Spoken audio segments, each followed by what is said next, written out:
I'm Jennifer Olson and I'm a watercolor artist from Victoria.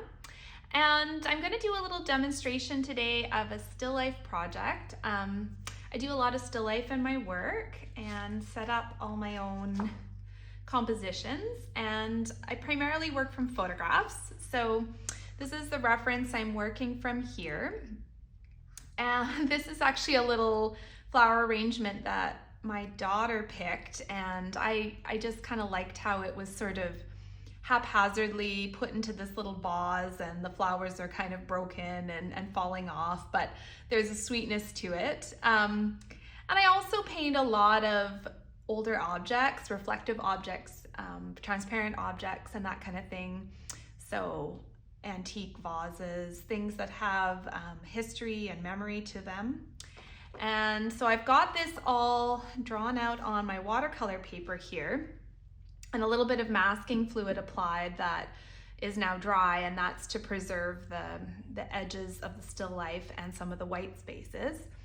And I'm going to be starting with the background and actually sort of a middle ground first. So some of these edges that I have masked, those are the foreground of the still life. And then I've got some elements that are drawn in that I want a little bit softer, and those are going to be the middle ground, and then I'm going to have kind of a looser background behind that. Now in watercolor, of course, I have to always paint around the white space, so the masking is important for some of the edges, and then just retaining the white space during the process is really important as well. So I'm just going to start by getting some areas damp and show you a little bit of my process. So I just kind of wet right over top of the flowers and the background here. So I'm going to start getting a little bit of some of these purples and orange color in, and we'll see how that looks for a background, or a middle ground anyway.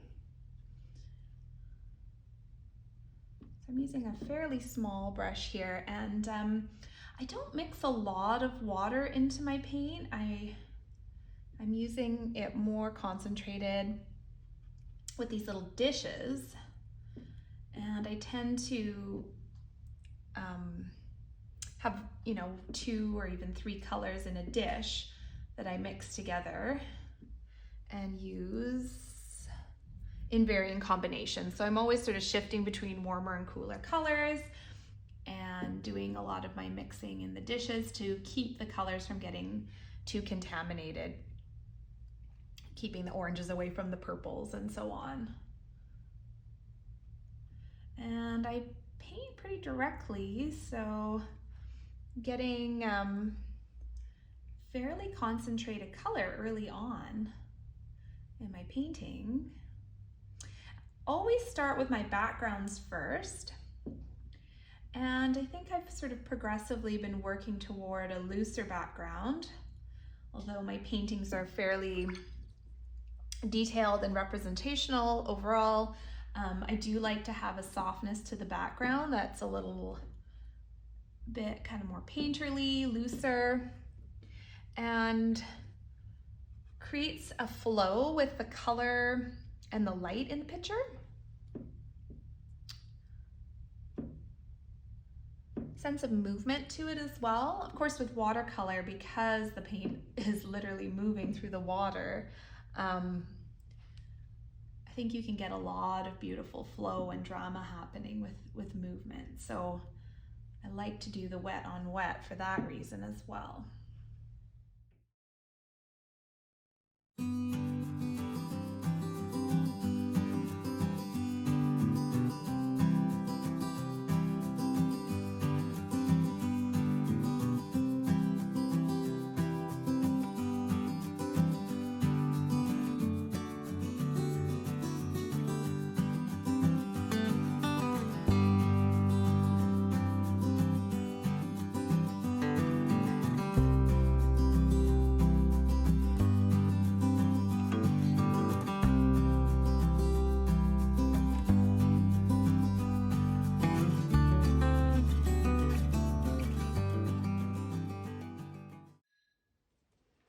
Okay, so I've got some of the background colors for the blurrier parts of the flowers in, and I've dried it.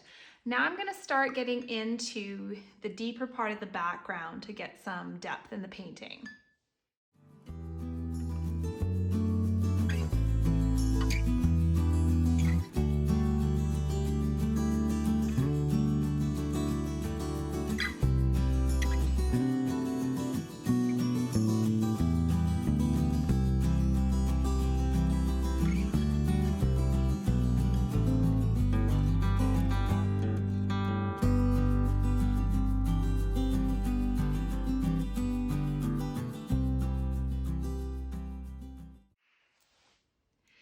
So now I'm going to start working on the lower part of my background, and I want to get a lot more light on this area. I want a real sense of the light coming in and having a nice directional lighting across.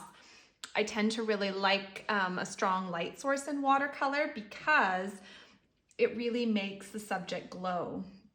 The white of the paper can glow through the transparent layers of color, resulting in a really luminous effect. But of course, you've got to have a good light source for that kind of situation to really work well.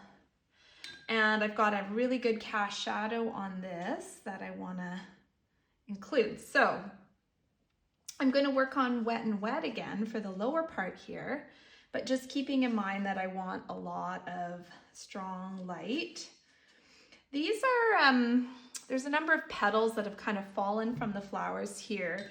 So I'm gonna want some harder edges in those, but I tend to like to include some softness there as well, and also through the shadows. So I'm just kind of wetting through a lot of this because I want that kind of softer wet and wet effect for the most part, but I've actually left some dry here. I'm wetting a little up into my upper background. And I'm going to start with a bit of color up in here.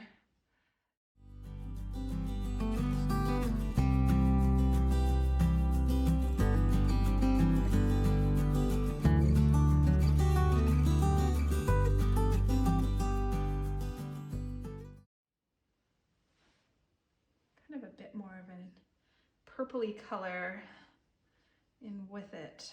I'm seeing that in the top there, and I want to balance that out and bring it down into the shadow a little bit more too, I think. So I don't ever really fill my shadows just with a single color. I'm always shifting the color and trying to kind of make it work with the color from the subject that's casting the shadow. So in here I have this really nice little delicate detail where I'm getting the shadow from some of these finer flowers coming down. But I still would like a little bit of a damp surface just so it's not too sharp. I find any shadows that are too sharp end up looking more like things as opposed to shadows. I think there's a softness to the shadow that's nice to try and incorporate in.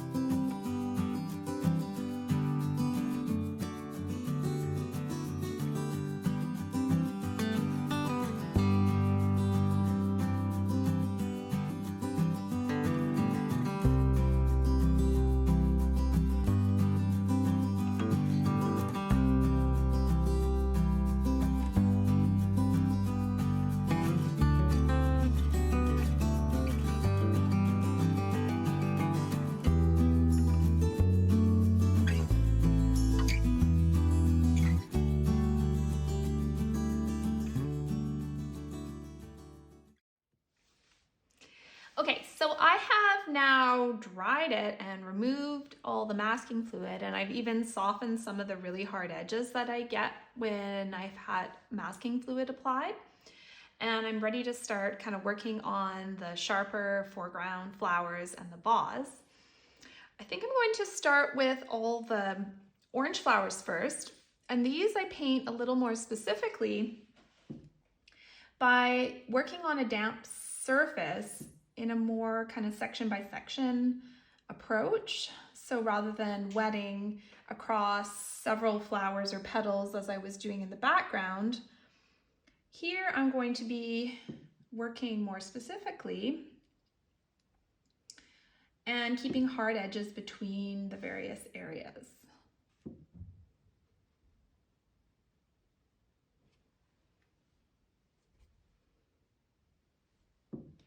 So the idea here is to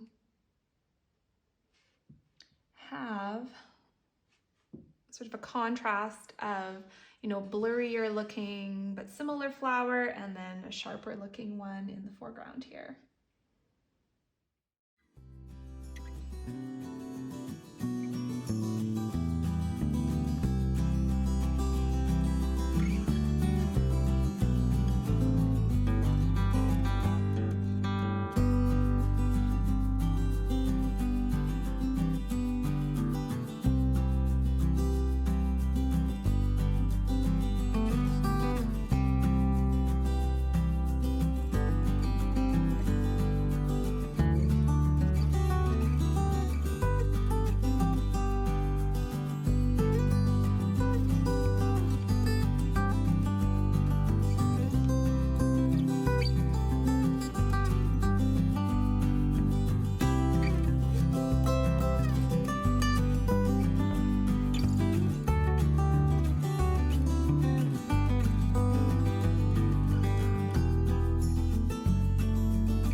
Okay, I've got all my orange flowers blocked in.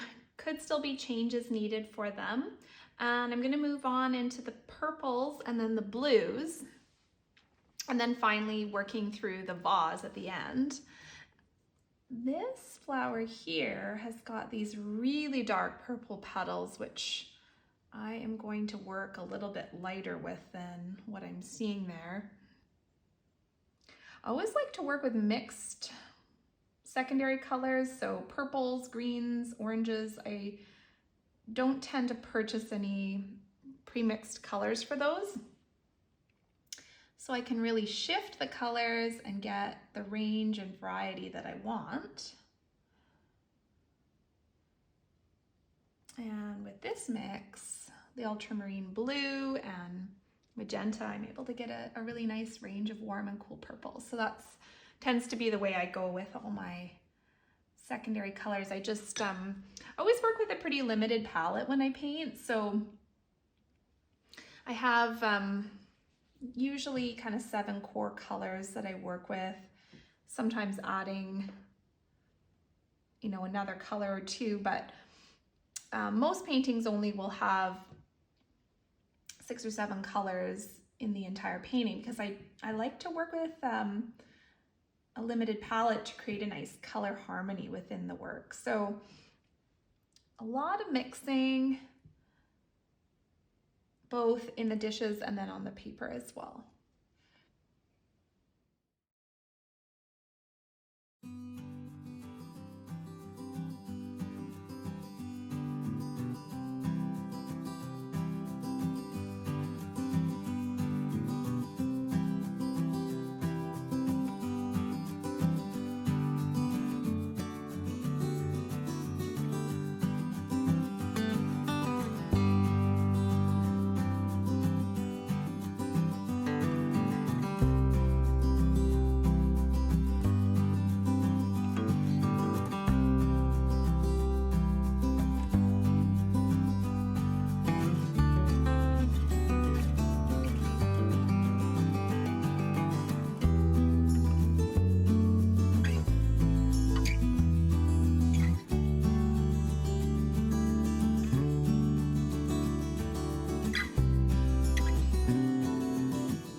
Okay, I'm gonna move on to working on the vase now. I've got the stamens still to do and maybe some adjustments and details, but most of the flowers are painted in, at least the first pass, and I want to just keep moving on. For this glass, I'm going to be working a lot of it on a damp surface to get a little bit of softness and distortion through the glass. There are some key hard-edged highlights though that are important to bring out the sparkle in the glass. So I'm going to actually start by blocking in some of the darkest areas first, which is a little bit opposite to a typical watercolor approach, which tends to be generally lighter to darker. I just find working on glass with the darks first gives me a really good indication of where everything is, because it's all kind of these abstract shapes within this fairly realistic vase, and it can be hard to keep track of where you are. If you're starting from light to dark, you can lose your pencil and so on. So I like to kind of get some of those dark shapes in at the beginning. And then I can get into the lights and kind of the more, the softer areas afterward.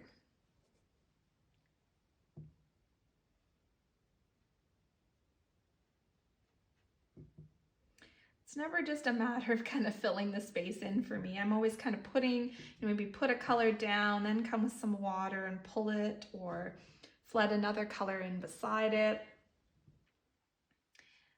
Everything is constantly shifting in value and color, and so the nuance is what creates the depth and interest and even the sense of realism in the painting. So I'm always kind of working on these slightly damp surfaces, or often I am working on them with a damp surface, just because it allows my color to blend better. And I'm always kind of flooding another color into it and letting them kind of mingle on the paper. Or sometimes we'll leave a little bit of dry space, a little bit of hard edge, and then kind of blend it in just before it dries.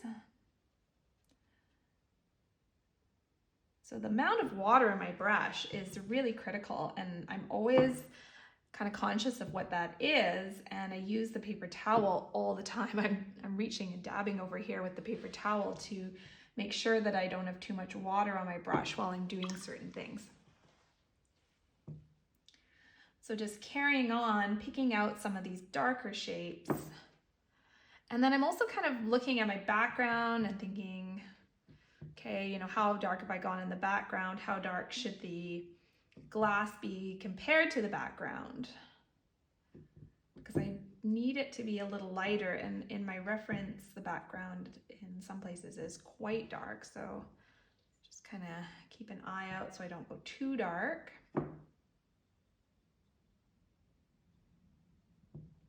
I want to have some contrast so it stands out. So really what I'm doing with a lot of this glass painting is looking for the shapes. There's shapes where I can see the stems coming across, shapes of distortion. It's all these little abstract shapes that fit together to make this sense of seeing water and stems through this glass. But I think if you try too much to paint the thing, the stems and whatnot, you lose track of the sense of the reflective quality of the glass, because there's a lot of shapes just where the light hits the surface, which is different from the shapes that you're seeing in the glass. So a lot of it is really observation. Careful looking, noticing how the values and colors are changing.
All right, finally I'm going to just finish up the stamens here, which is a little bit of kind of detail work with a smaller brush. And I'm still doing that kind of negative painting idea of painting in and around all the detail in there.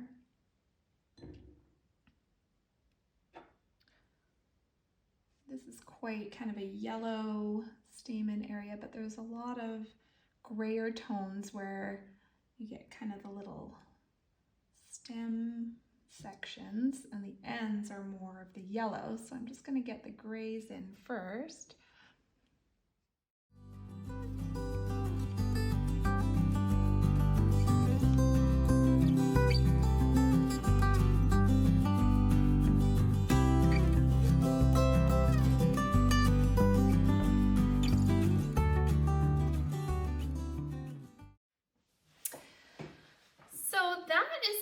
It for this painting.